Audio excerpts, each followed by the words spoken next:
session of Adventures in Living for right now.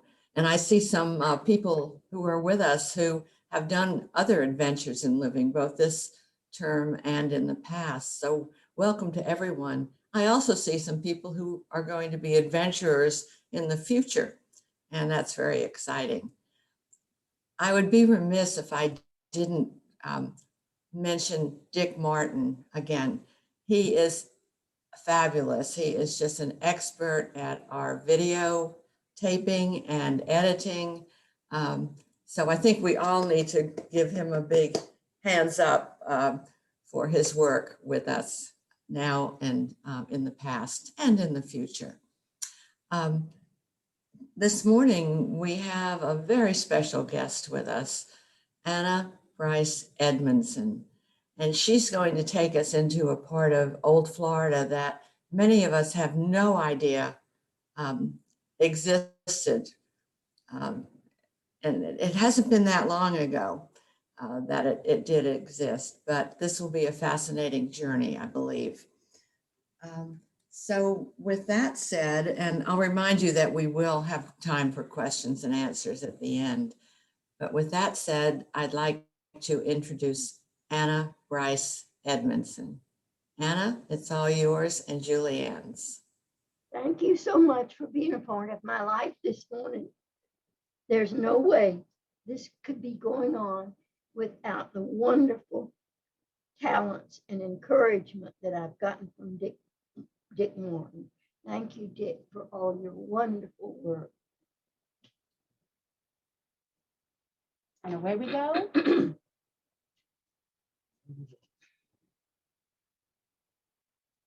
All right, here we're going to go with our video.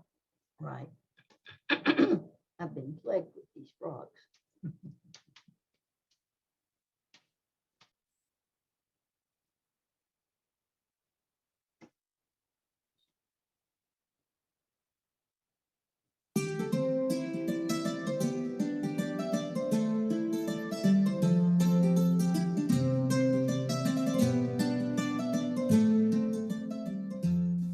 Hello, everybody.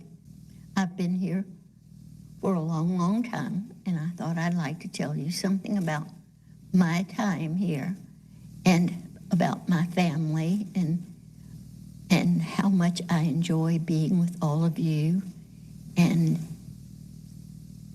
anything else that I think of that might be interesting that you'd like to hear about. I'd like to start off by telling you about my great-grandparents, Mary Louise Crichton and George William Bryce.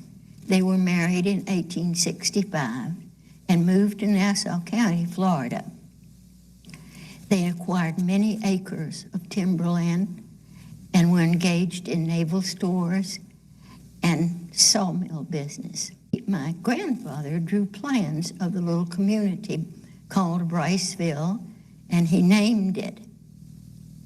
They had 12 children and lived in a log cabin until 1901.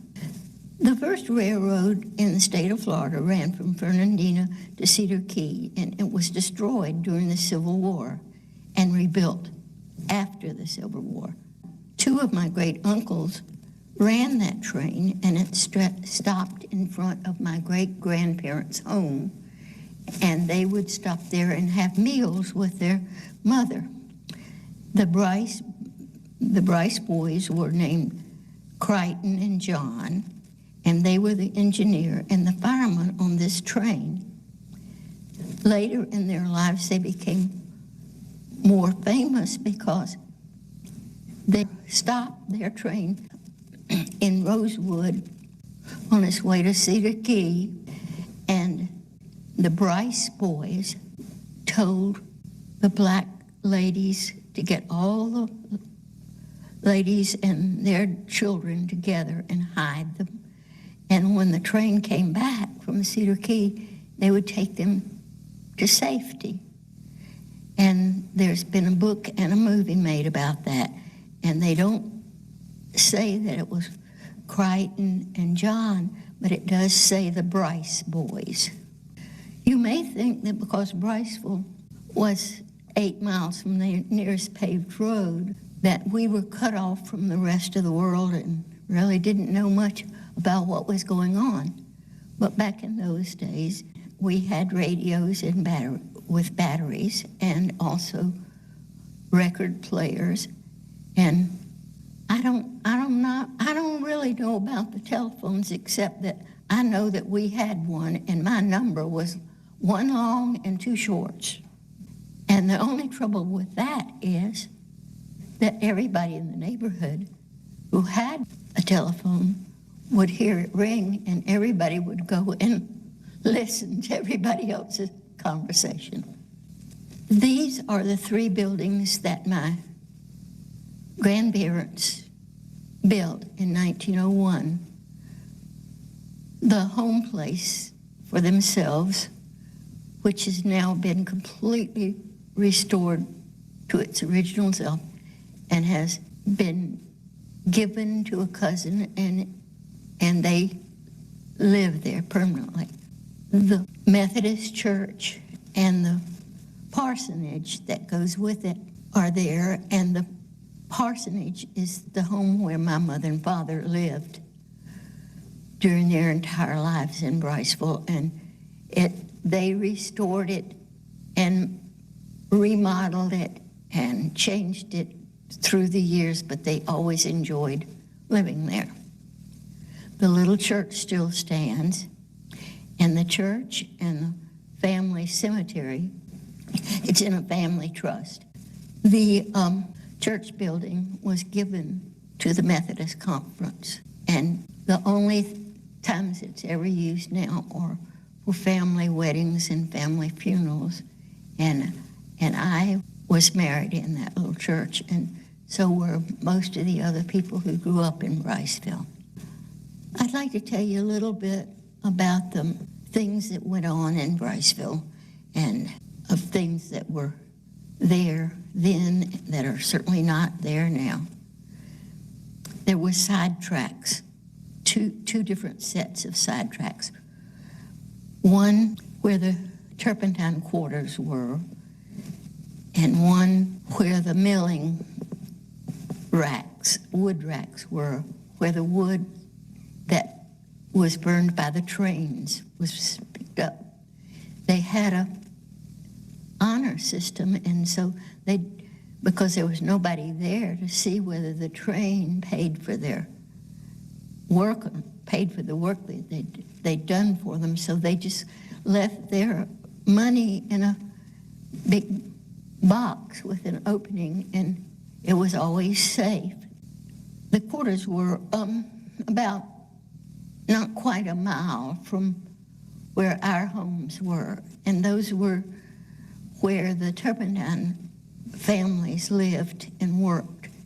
And there was a big commissary there. There was a huge bell, and each morning, because the workers didn't have clocks, my father would have to get up very, very early in the morning and go up and ring that bell until all those men came, so that they could get on the truck or the wagon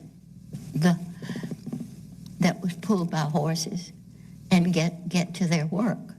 The turpentine still was located in the quarters, and there were other kinds of stills that were around in those days, and because the acreage was so large, those stills could be hidden.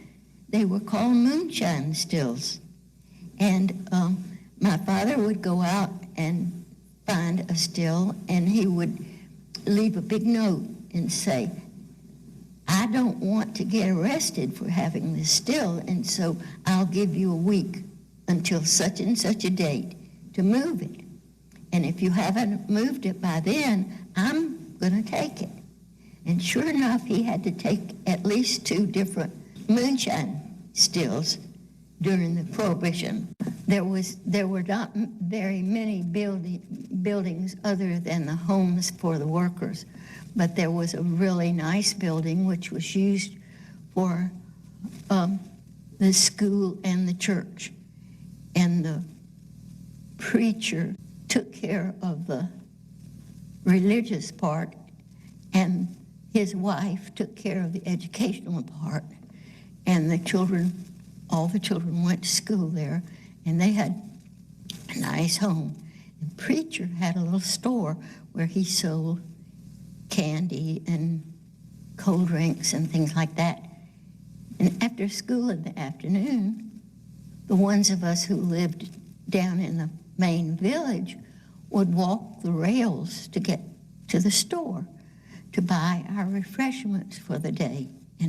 But usually we didn't get to go but once a week because we had to save up our allowance for a week.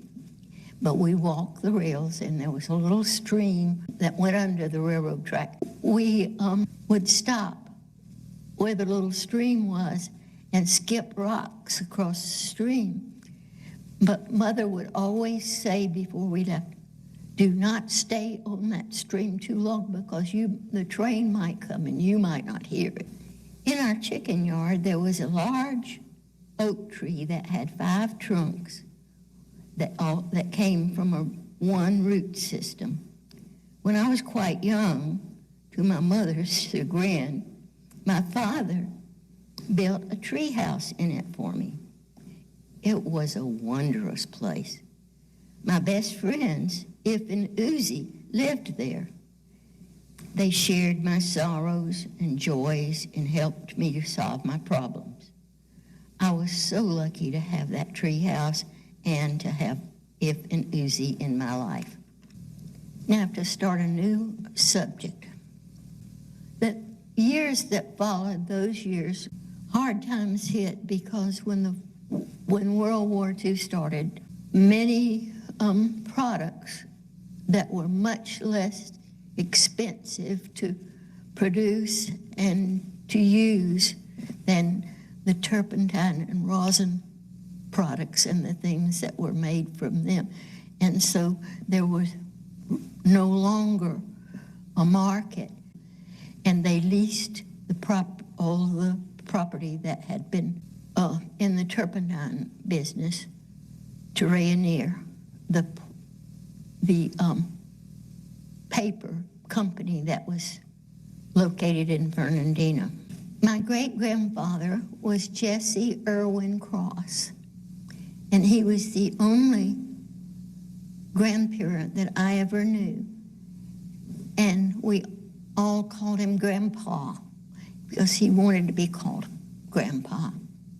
His house was in the backyard of my grandparents' home, and it was a large room with a big porch and a yard in front, and his yard and porch were surrounded by a 10-foot fence that had a lock on it because grandfather didn't like people very well. And but he never spoke to anybody except me. He spoke to me because he and I liked each other a lot. His favorite word was hell, and I feel like I need to say this because it was very important to me. I talked to him when I would come and ring his bell, which was by his locked gate. He would say in a very rough voice, "Oh, the hell is it?" Because hell was his favorite word. And when I asked him to tell me about school, and he said, "Hell, I never went but one day."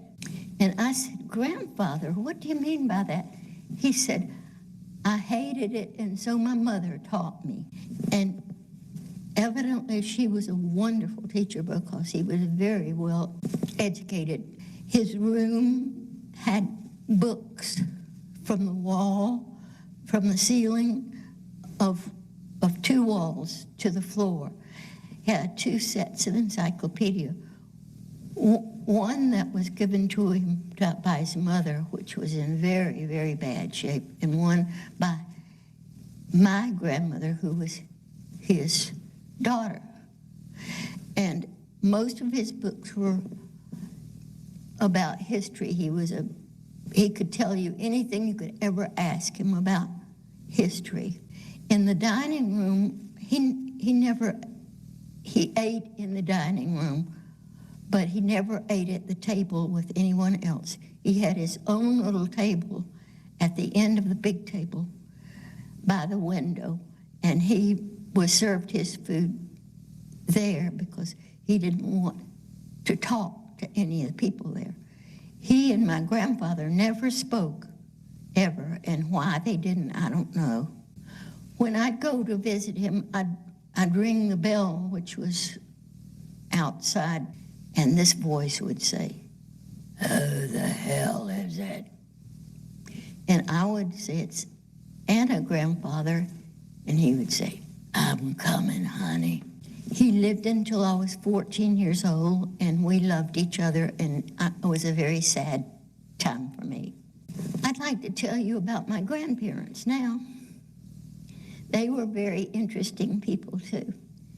My grandmother was Ellie Irwin Cross, and my grandfather was George Logan Bryce. And they lived in a house which was right next to the large house that you have seen. That was the home of my great-grandparents. There were many houses out back of their house. There was Grandpa's, which I told you about. There was a smokehouse, which they smoked their meat in. There was a pump house. There was a canned goods house because my grandmother and her friends liked to can, and they kept the canned goods there. And there was an outhouse that had a Sears and Roebuck catalog in it. My grandmother had a black friend whose name was Otis, and he had his house back of Grandpa's house in the backyard. And his only job was to help my grandmother. My grandmother had her own flower garden. She was in charge of the yard that went all the way around the house. And she had a little garden of her own, but she never let Otis go anywhere near anything in her garden unless she was with him. Otis had quite a few disabilities, and he would not have been able to take care of himself if it hadn't been for my grandmother and grandfather. Oh, I forgot to tell you that my grandfather's name was Pay. Why we named him Pay, I'll never know, but all the grandchildren called him Pay. And he was in charge of all the large fruit trees, all the sugar cane, corn, peanuts, and all the food that they grew for the animals. And they had every kind of animal that you could think of. Horses and cows and chickens and ducks and everything you can think of. But the highlight of the fall at my grandparents' house, which was a wondrous thing, was cane grinding. And when they had the cane grinding, the pole was connected to one of their horses and pulled the grinder around, and the juice went into a big vat, and it was cooked and turned into syrup. There were many horses, and the cousins, and you imagine that there are quite a few cousins because of the 12 people that were in my great-grandparents' family, would come out to ride the horses and on the weekends, and they really enjoyed that. I never cared for riding a horse, but they would go out to the St. Mary's River, which was about 5 miles west, and take their picnic lunch and ride their horses there and back. And I went once, and I said that was the last time I'd ever do that.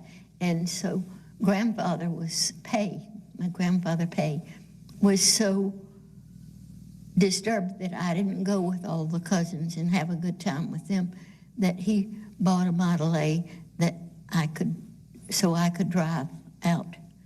By this time, we didn't have a minister that we had a substitute minister that came, and we didn't have Sunday school anymore.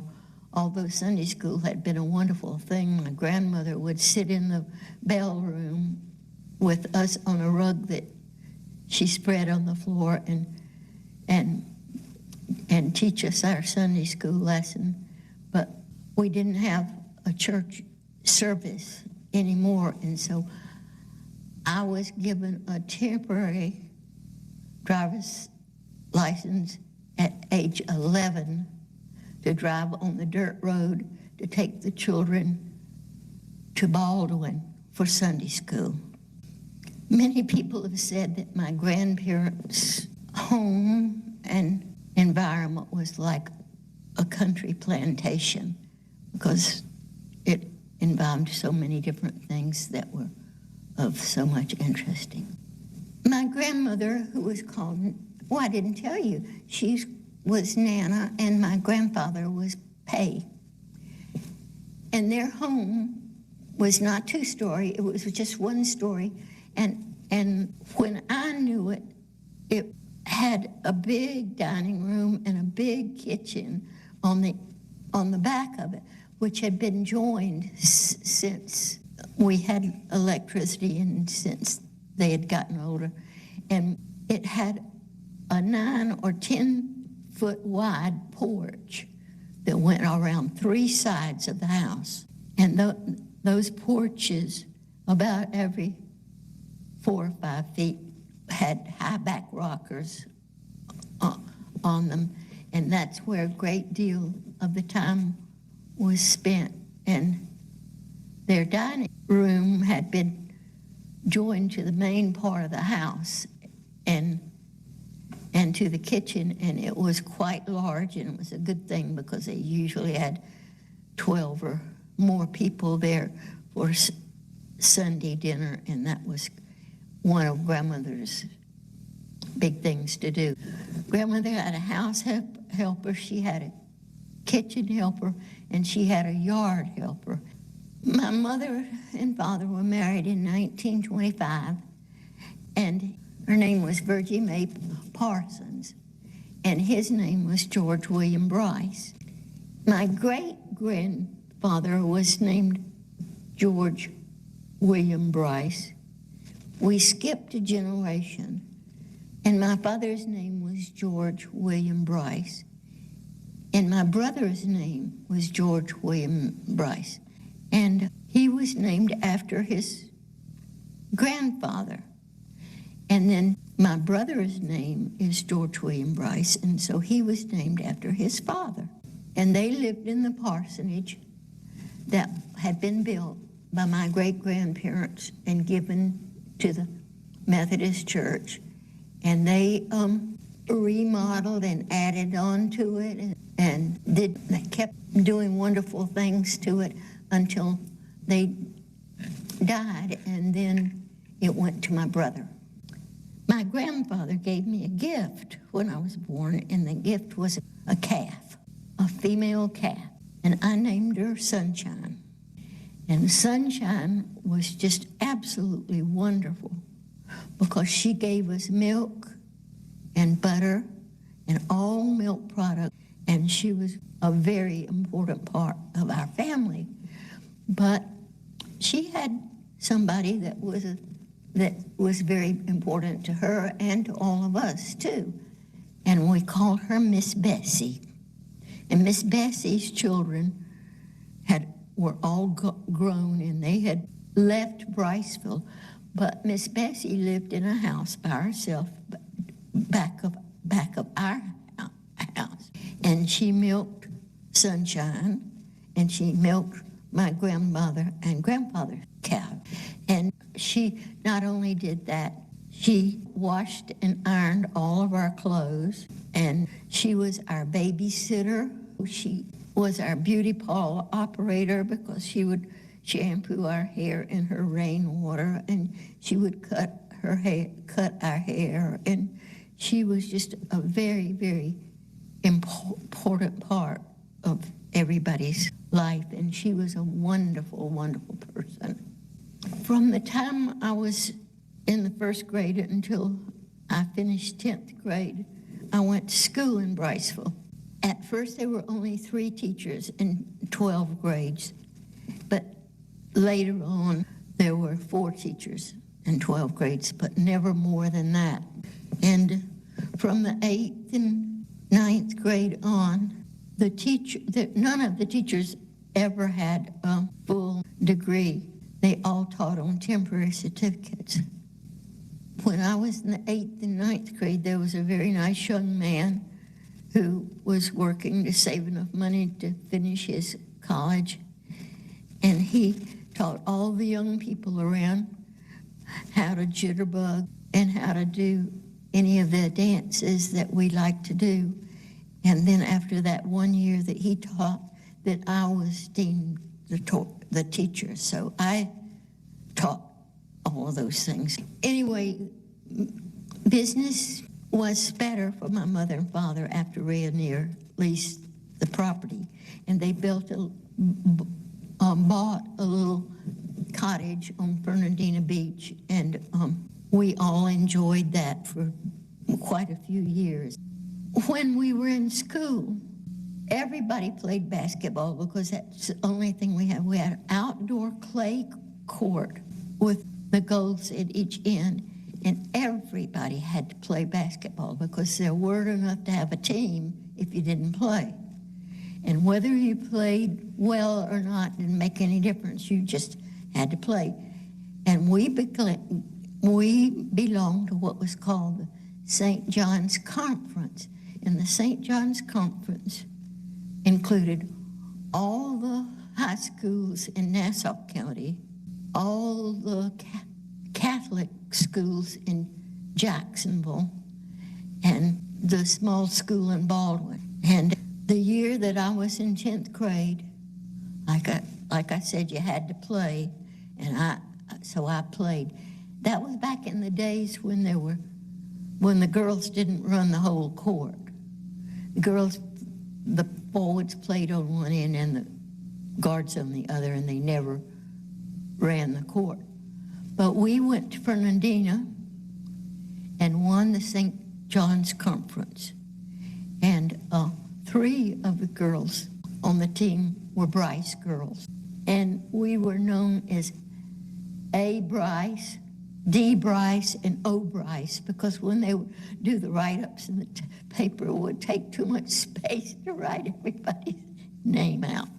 When I was going into 11th grade, I knew that I wanted to go to college.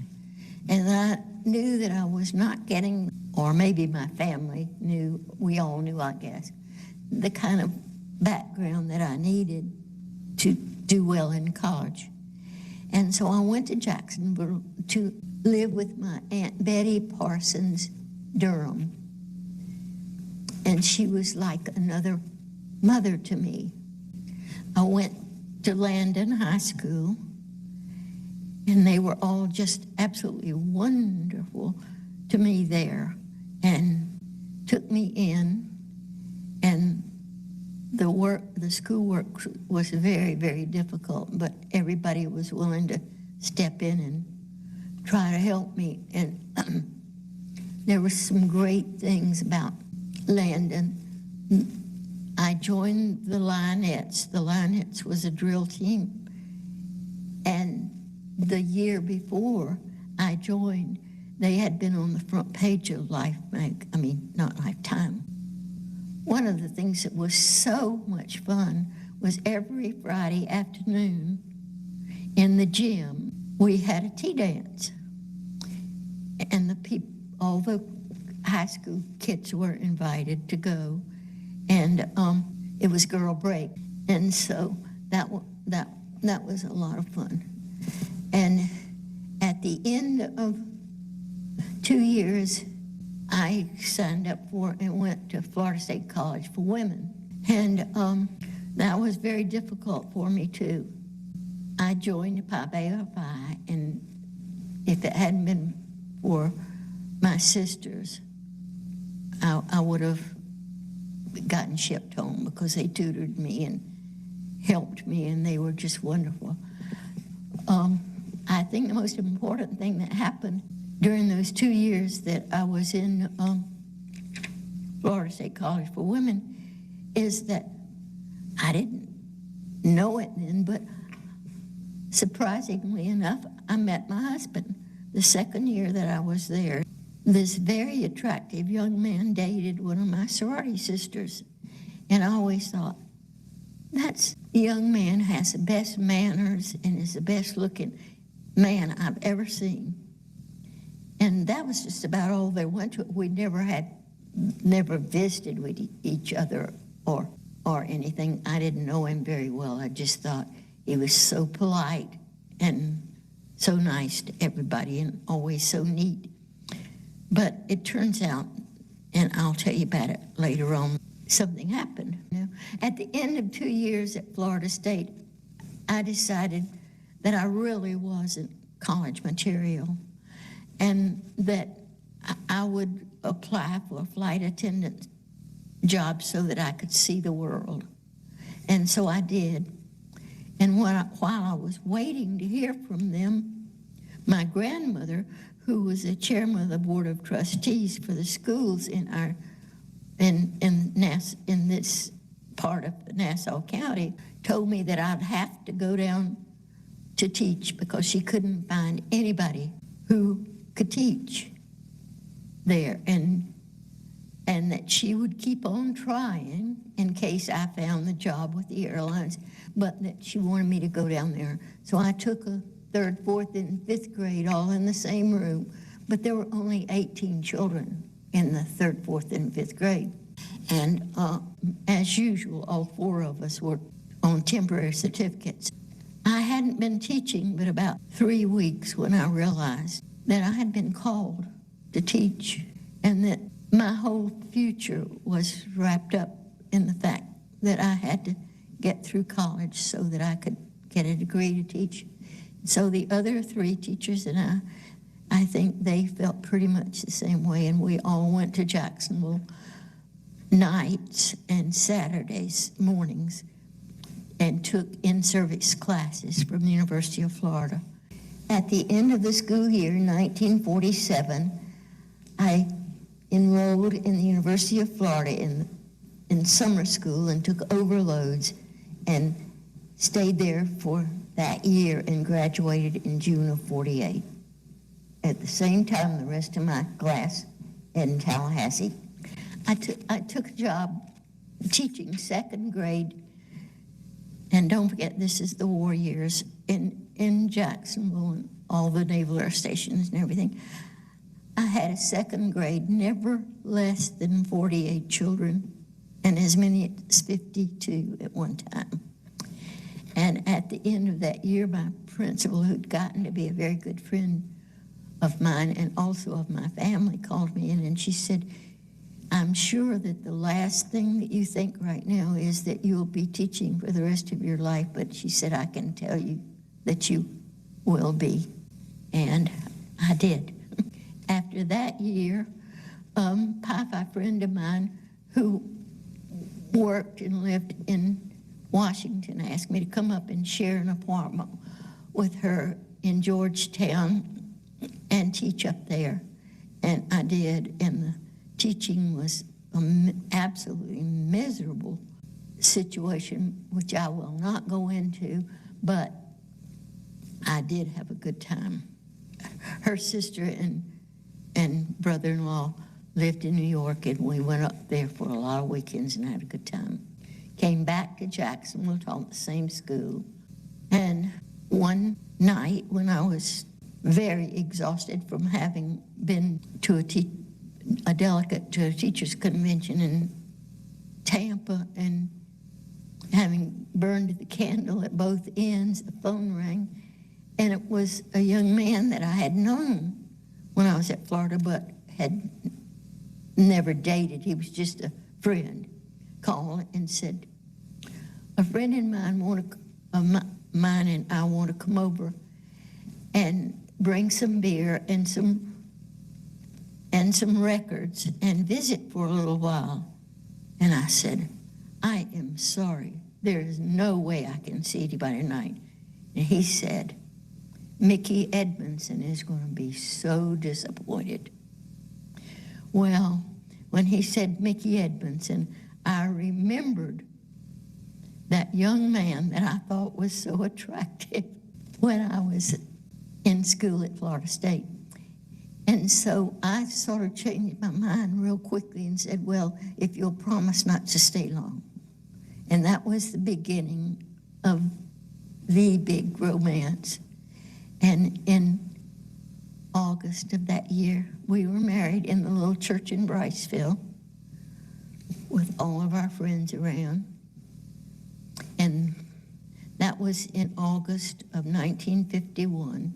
And since then, I taught full-time except for a year and a half. I took off for a year and a half to have 2 children, Mary Ann and Bryce, Bacon, Bryce, B-R-Y-C-E, same as my last name. And I taught at J.J. Finley, and they went to school in J.J. Finley, and so the 3 of us went to school together. My whole family loved the beach, and we used to entertain there a lot. And the beach house is the place where I introduced Mickey to my mother and father. My father loved the beach house, and he loved deep sea fishing, and he loved walking on the beach, and he loved surfing in the water. And he started having skin cancers very, very badly. His doctor told him that he could not go out on the beach after sunrise or before darkness, and that he could never go deep sea fishing again, ever, under any circumstances. And so my father said, to hell with this. And he started looking for a lake house. And we had known some families who lived on the lake and had rented houses through the years. And my mother and father had bought a little cabin which was about to fall in, and we enjoyed it for a while. And then after my parents died, we inherited the house. And my husband, Mickey, and I looked at each other and we said, this house is going to fall down on top of us. The windows don't work anymore. There's no heat, no air conditioning. And if we're going to enjoy the lake, we're going to have to do something. So we had this very, very nice man that was a very, very different person. And we asked him to tear the house down and take it off so that we could build another house on the lot. And he said, when we saw him after he'd done his work, he said, I didn't have to tear it down. I just gave it a push and it fell. So I drew the plans myself and took them to the builder, and he built the house that I had dreamed about having. And we've had many wonderful times there. I have 3 wonderful, wonderful grandchildren. They are the daughters of Margaret Coburn and George William Bryce. The oldest one is Catherine, and she and her husband are both doctors, MDs. All 3 of the girls are very, very bright. The second one graduated from University of North Carolina, Chapel Hill, and the third one graduated from University of Virginia. After having taught in J.J. Finley for a long time, a friend of mine wanted to start a private school. I was one of the founders of this private school that is the lower division of Oak Hall School now. I retired from teaching in 1988, and up until that time, from the time I helped to start the school and taught there for 10 years, I tutored for 10 years after that. And when I had finished that, I moved to this wonderful place where I am now, where everybody's been so good to me. And I've had the privilege to have them out to my lake house at Kingsley. 3 busloads, or maybe it's 4, and we've enjoyed it, and I hope that we'll have more days like those, and I want everybody to know how grateful I am that I have a place like this to be and to have my last years in.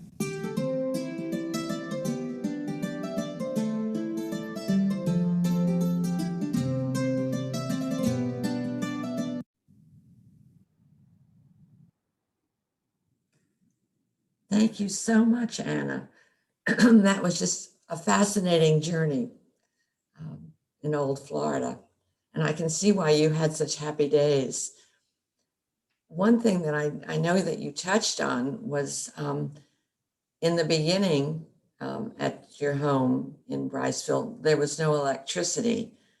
And I think that you mentioned to me at one point that the road was finally tarred from it's Baldwin to Callahan. And at that point, you got electricity. Is that what happened? And could you tell us a little bit more about that and how it changed your lives at that point? Yes. Yep. Yes. There's a part of 30 US Highway 301 from Baldwin to Callahan, Florida, that was not paved until sometime in the early 40s. And before that time, no one in Bryceville had electricity or any of the things that go along with it. And so it was a very happy time for us to have get that road paved. What were the changes that came about for you in your homes when you did get electricity? Well, we had indoor bathroom, indoor and plumbing and showers and bathrooms inside, and we had all the conveniences of electricity that everybody has now. Which made life a lot easier. Oh, yes. Oh, yes. Made all the difference. Anna, there's a very handsome woman who keeps smiling knowingly throughout this conversation. Is that by any chance your daughter watching? From here? Yes, it says iPad on her square, on her rectangle. That's her Okamic daughter. That's right. She's my wonderful friend in Okamic. Oh, okay. I thought maybe your children were on this too. No. Okay. That was Margaret Boonstra, in case you missed that. Are there other comments or questions for Anna this morning? I'd like to say one other thing. Okay.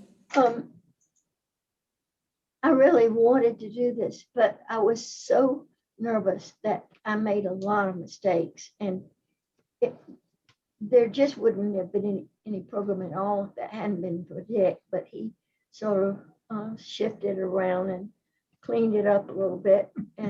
But I made some like really big mistakes. But I guess my family would be the only ones who would remember those. My great grandfather in the program was Grandpa Cross, and he was my great grandfather, and he's the only great parent that I knew. And the picture of the quarters was a lovely picture, but our quarters were not big and beautiful like that. They're just several little simple mistakes that I made, but I I don't, think we'll forgive Anna for that. you'll forgive me because I was so nervous that I was lucky to have gotten through it at all. It looks like Alice Gridley has her hand up. Alice? Well, just a comment. Can you hear me? Yes. Okay. Just a comment. It was a lovely presentation, Anna. You have nothing to apologize for. And the thing that just delighted me was seeing the pictures of your family. And I noticed that one of your grandmothers looks so like you. Have you ever heard that comment before? Just that delightful smile. Well, Thanks again. thank you. Yes. Anna, this is Margaret Boonstra again. I'm regretting. I've known Anna for about 40 years now. And one of the things I most remember about you, Anna, is your skill at flower arranging. And you didn't mention anything about growing or arranging flowers in your talk. Would you tell us a little bit about that now? Well, my mother and father were, my grandmother and my mother and father all were great flower and plant people. My father had 3 small greenhouses. And so when I came to Gainesville, I joined the garden club, and I took up Oriental flower arranging classes. And I used to, if a family was having a big party, or if there was some kind of a big, I did arrange a lot of arranging because that was one of my big hobbies. Beautiful, beautiful work you did. And then didn't your son go into the tulip business or the flower importing business, maybe as a result of you and your and his No, my son is in he's entomologist, and he graduated in, I've forgotten that now, and I won't be able to tell you things that I forget. But anyway, yes, he has always been into growing things and plants and flowers, and has worked in with, well, he worked with United Fruit Company for a while, and he worked for Del Monte for a while, and he retired from Del Monte as a senior vice president. And now he works for Bland Farms, which is the Vidalia onion people. And he went to school at night when he was working with Del Monte, and got a second master's in international trade and commerce. And so that's very important for these people who are buying and selling fields of in agriculture, to have somebody who can help them internationally.